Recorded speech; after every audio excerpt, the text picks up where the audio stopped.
Welcome back, YouTube. It is Saiko here, and today we are here back with another video in a 30 teams in 30 day series. And in today's video, we're going to be taking a look at the Atlanta Hawks. I know that I said in the last video that this was going to be a video on the Knicks, but obviously I didn't realize that the Hawks were actually a lower seed than the Knicks. I was going to do the Hawks then Knicks, or Knicks then Hawks, but then I realized that just because the Hawks beat them doesn't mean that they were the better seed. Before we get into the video, if you guys could please hit the like button and also hit subscribe, I would really appreciate it. Don't forget to also hit the bell for notifications because, you know, you don't want to miss out on another video. I'm also trying to reach 100 subscribers by the end of the year, so if you guys could actually, you know, hit subscribe, I would really appreciate it, and I'm pretty sure that Trey Young would too. So this offseason, the Hawks didn't really do much in terms of changing their team. They pretty much stayed the same with the exception of the fact that they traded Chris Dunn and Bruno Fernando for DeLon Wright. They also did end up signing guys like Jahlil Okafor and Timothé Luwawu-Cabarrot, say that 3 times in a row, and just a few other guys who probably might not even play. I think they were like second round picks or something. I could be completely wrong. I don't actually fully know. They also ended up re-signing Lou Williams and Solomon Hill, and they also gave extensions to Clint Capella,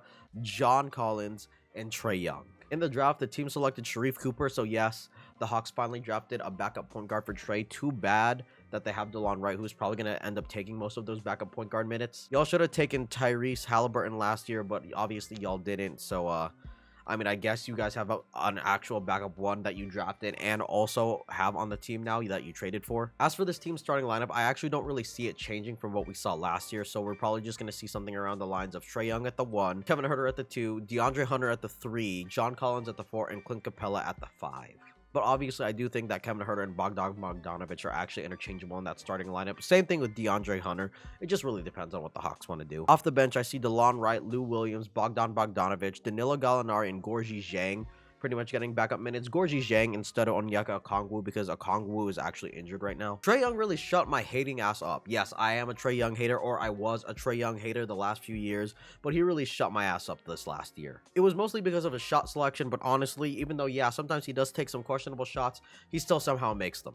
He's a dude who can literally average a double-double a night. He's legitimately a baby between Steph Curry and Steve Nash if they were to have like, or if you were to just pretty much combine their great attributes together and just make one complete player out of it, minus the defense, because I guess neither of them really played amazing defense anyways, but you get what I mean. Trey is basically a fusion of Steph Curry and Steve Nash. He's gonna do what he did last year, be Ice Trey, the whole like shiver thing. He's got a nice shoe.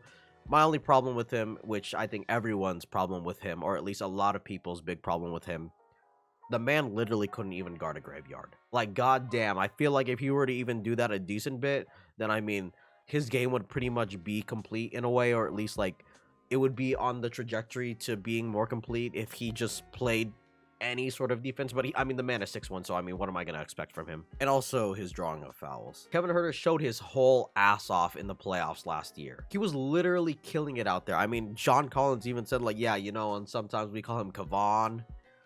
I don't know. I think that's kind of stupid, but I mean, I don't know. It kind of made me laugh. I don't fucking know. After his playoff performance last year, there's legitimately no way that this guy is coming off the bench. And if he is, he's just going to be an amazing spark plug for them. The thing was, he did have some inconsistency when starting throughout the entire year, whether it was regular season or playoffs, where maybe he was coming off the bench, maybe he was starting. But I think if he were to consistently start, or at least like just flat out start every game of the season, the guy could probably average around 15 points a game. I think he averaged like 13, 14. I think he could up that to 15, maybe 16 or 17. Who knows? DeAndre Hunter was the biggest reason why Julius Randle disappeared in the playoffs last year. I just wish that he could stay healthy because for the past like 2-3 seasons, the man has legitimately not been able to maintain his health at all. When he is healthy, he literally just locks whoever the hell he's guarding up. It's amazing. And I know that he would just be an all defensive player if he could stay healthy. John Collins went from a dude who didn't really know what his future was going to be with the Hawks to a guy that signed the max deal with him, or at least a near max deal, something around those lines. The man catches lobs, he can shoot the 3.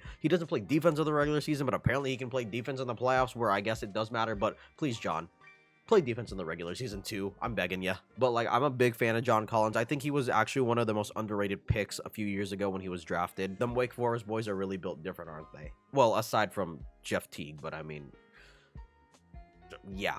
Clint Capella is literally probably the best center for Trey Young. He's a guy who will block shots, rebound the ball, and catch lobs. I mean, what else could you ask for? He's literally just, he's the perfect guy for Trey Young because he just does all of that. DeLon Wright was a guy who, in his sample size with Sacramento and like other teams, I forgot who else he played for last year because I know he got traded.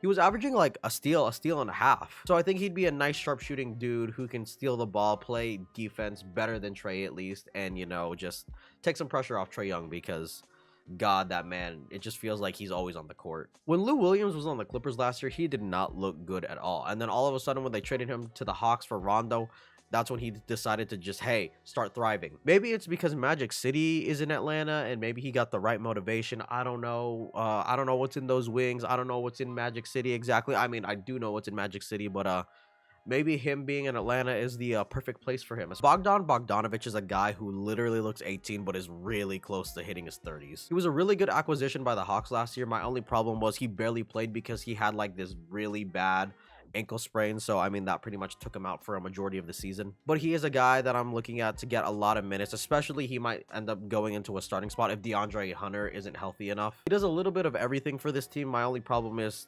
he can't really play defense. Danilo Gallinari is going to do what he has been the last couple of years. He's going to shoot spot up threes. He's going to hit jump shots. He's just going to be a torch for them, basically. He's a guy that you don't want to leave wide open because if you do, he's probably going to swish a shot, even if it's from the logo. I think Gorgui Dieng is just going to get minutes for the Hawks because they kind of need a guy to play backup center. I mean, he's slow as shit, but I mean, he's a guy that's probably just going to end up being a filler until Onyeka Okongwu comes back, which probably might not be until like January or February, so it's quite a bit away, I would say. Outside of the players I mentioned, I actually didn't mention probably my favorite player on this Hawks team in Cam Reddish, because I don't know if he's in the Hawks' future plans or not. He's got a lot of potential to be a Paul George type player, and Paul George, for those of you who don't know, despite the fact that I'm a Lakers fan, yes, Paul George is my favorite player in the league right now. But like with Herro, Hunter, Bogdanovic, with all those wings there, it's just kind of hard for him to get playing time at all. So I don't really know what's going to end up happening to him. I kind of hope that they trade him to a place where he can get a lot of opportunity, because I think that's what he deserves, especially with the way that he did play last year in the limited sample size we saw. We saw a lot of potential out of him, and I really can't wait to see him if he goes to a different team.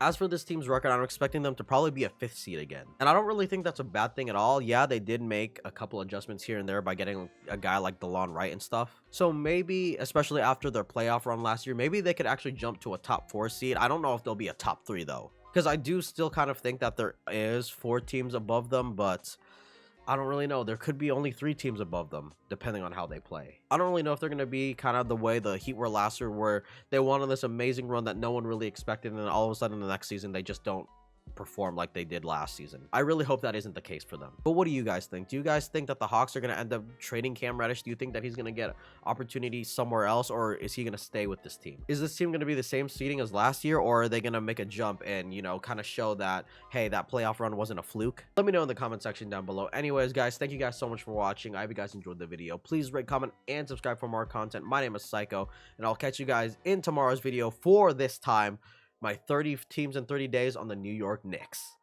Bye, guys.